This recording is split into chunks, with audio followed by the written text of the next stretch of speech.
मोठी बातमी, मुंबईकरांनी घराणेशाही नाकारलेली आहे असं वक्तव्य करण्यात आले। नवाब मलिकांचे बंधू कप्तान मलिक पराभूत झालेत। सदा सरवणकरांचा मुलगा समाधान सरवणकर हा देखील पराभूत झालाय। खासदार रवींद्र वायकर यांची मुलगी दीप्ती वायकर या देखील पराभूत झालेल्या आहेत।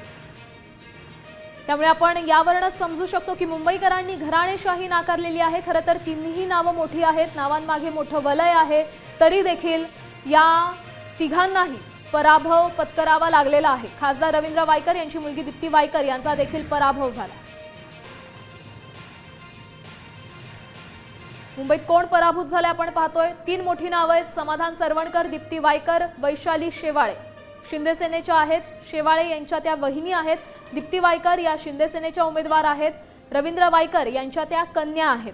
त्यासोबत समाधान सरवणकर शिंदे सेनेचेच आहेत, शिंदे सेनेचे उमेदवार आहेत।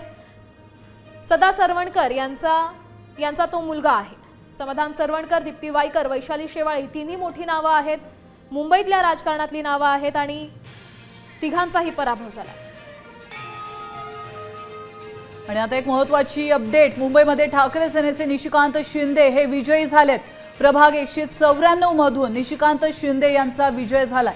शिंदे सेनेच्या समाधान सरवणकरांचा त्यांनी पराभव केलेला आहे। प्रभाग 194 मधून निशिकांत शिंदे हे विजयी झाल्याची महत्त्वाची अपडेट समोर येते। मुंबईत ठाकरे सेनेचे निशिकांत शिंदे हे विजयी ठरलेले आहेत। सरवणकर कुटुंबासाठी महत्त्वाचा मोठा धक्का म्हणावा लागेल, कारण सरवणकर यांचे वडील देखील सदा सरवणकर हे विधानसभेच्या निवडणुकीत पराभूत झाले होते आणि त्यानंतर आता समाधान सरवणकर यांना देखील पराभव स्वीकारावा लागला।